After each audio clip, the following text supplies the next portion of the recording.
So the recommendation from the Buddha, he said, don't believe me either.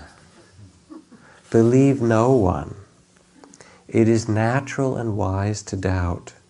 If you wish to know the truth, you must investigate without being satisfied by hearsay or tradition or what has been written in great texts or what a community of people believe or what the masters speak.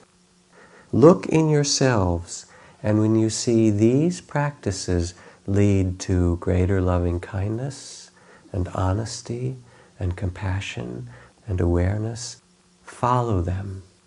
And when you see practices that do not lead to greater loving kindness and respect for this life and every other life, for compassion and awareness, then do not follow those.